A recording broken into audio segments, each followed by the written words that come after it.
Hello everyone, welcome back to my channel, and in today's video I am going to be discussing and reviewing one of my favorite books, and that is Elantris by Brandon Sanderson. Now this was Brandon Sanderson's first published work. He actually wrote this after the Mistborn trilogy, but this one was published first. This is the 10th anniversary edition, and there are some problems.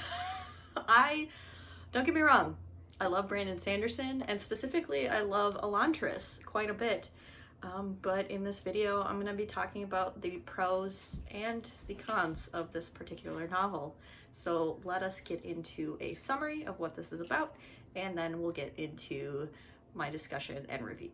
So in Elantris, we're following three main characters. The first perspective is the prince of the kingdom named Raoden, and Raoden wakes up one day in the first chapter and he is covered in blotches, in spots, and has been basically afflicted by some kind of disease.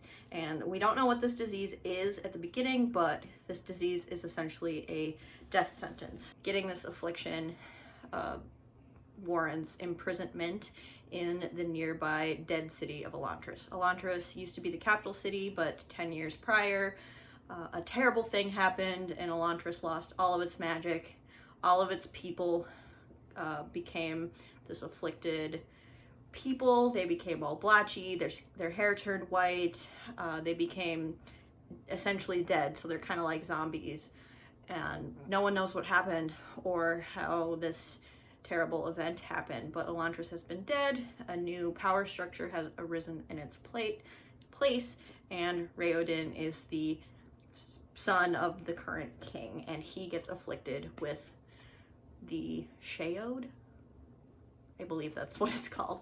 So we're following Raoden. He gets thrown into the city of Elantris, and it's just a terrible place to be. It's covered in grime, there's violence, and all sorts of that. So we're following Raoden, and he's trying to cure himself, essentially, and figure out what happened to the great city of Elantris for it to lose its magic. Then we're also following two other characters, following Serene, who was Raoden's betrothed. So she was on a ship on her way to the kingdom when Raoden died or was afflicted with this mysterious illness. And she shows up and he's been declared dead, and it's her job. But she, in the marriage treaty, she is still declared his wife. Even though he is dead, she is still his wife. So she is now a princess, but she does not have any political power, essentially. So her perspective is her struggling to gain political control and to find purpose now that her husband is gone, and figuring out what she is going to do in this kingdom that is not her home, and what kind of political power she can muster. The third perspective is a religious zealot priest named Rathan, and Rathan's job is to convert the entire kingdom of Aerilan, and or his nation will invade, essentially. And they have a bigger army, so they're gonna win, and so he's trying to convert everyone to save their life, essentially.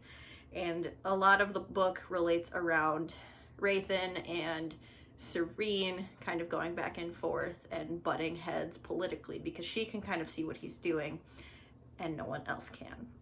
That is the essential plot of this book, and I'll talk about my overall thoughts and feelings. I think this book is great. I love the magic system that is explored. I love the political intrigue.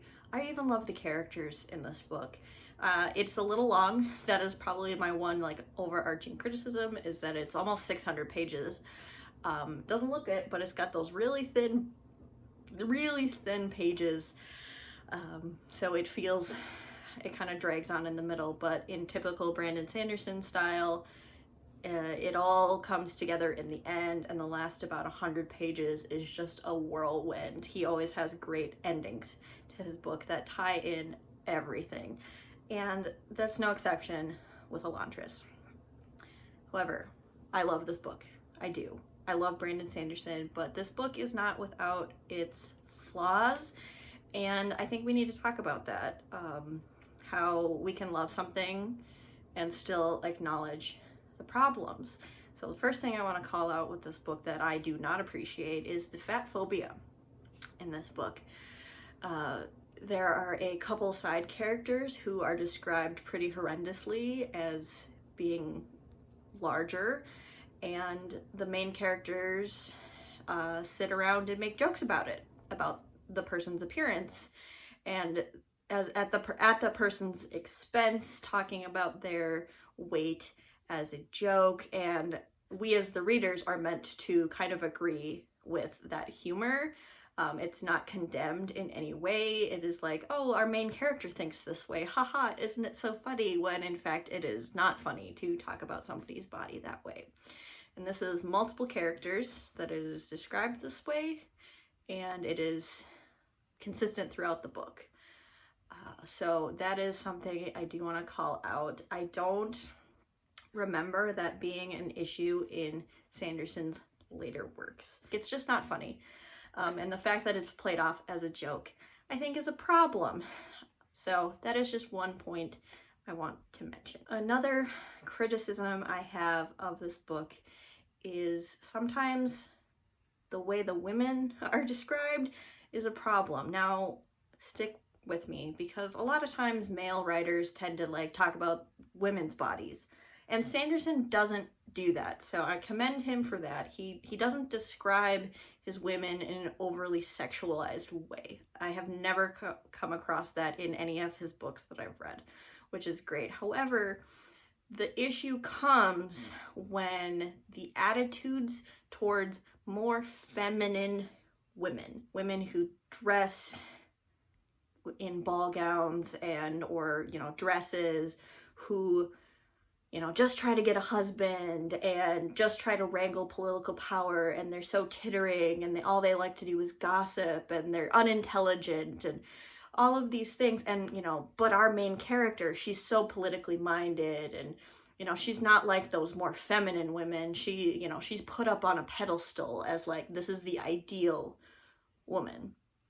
And as I've gotten older and read more and more books, that is not a type of feminism that I agree with anymore. I found that was prevalent throughout Serene's chapters, her thinking those things, but also the male characters thinking those types of thoughts about the other women in the background. So all of the court ladies are treated this way. And I think it's really unfair, and I think it's really toxic to only uplift one type of woman. I really don't think that it's okay to vilify more feminine women. I think all women are valid, all types of women are valid, and should not be looked down upon for living in the society that they live in. So in Elantris's world, it's a very patriarchal society, and they don't have any power other than their marriage power, their ability to produce heirs, sons, that very stereotypical thing. But I don't think we should look down on women who choose that lifestyle or choose to claim that as part of their identity and to try and achieve that as a goal. It just left me with a really ooky feeling, and I don't think Serene is any better or any worse because she doesn't think that way, because she's more politically minded or can fight with a sword. While I truly love the world building, even the characters, and the plot of this book overall, I have to acknowledge the problems and warn people before they go into Sanderson's early works. It's not just Elantris that some of these things are prevalent. The not like other girls vilifying more feminine women can also be found in Warbreaker, unfortunately, and I also love Warbreaker. I think Sanderson has improved as an author, and he's become more, I don't want to say liberal, but like less conservative in his views and the ways he writes women and the way he writes, queer relationships. I think he's gotten a lot better in that, but just calling that out for his early work specifically. So here is where I want the discussion portion to be. While I love this book, when I initially read it 4 years ago, I gave it 4 stars. I really loved it at the time, thought it was fantastic. It took a star off because it felt long, which was my main criticism. And as the years have gone on, I have now reread the book and still loved it, still loved the plot, loved the characters, but I couldn't help but to see the flaws and to see the problematic elements as I was reading. So I don't know what to rate this book anymore. I think on Goodreads I dropped it down to a 3-star, but that also doesn't feel right to me because I did enjoy it at a 4-star level. Does it deserve a 3-star because of the problematic elements? Should I go through my physical copy and cross out those lines that really shouldn't be there in the first place? And then, you know, I have my own personalized copy with those lines removed. What do you guys think about star rating something that is a little bit problematic? I really don't know. I ended up giving it 3 stars on this reread. I still love Elantris a lot, but I don't know how to feel about it anymore after reading it and these problems just jumping off the page at me. I'm really not sure anymore. What do you think? Have you read Elantris? Let me know all of your thoughts in the comments down below. Thank you so much for watching. That's all I wanted to say in this video. So I will see you in the next one. Bye.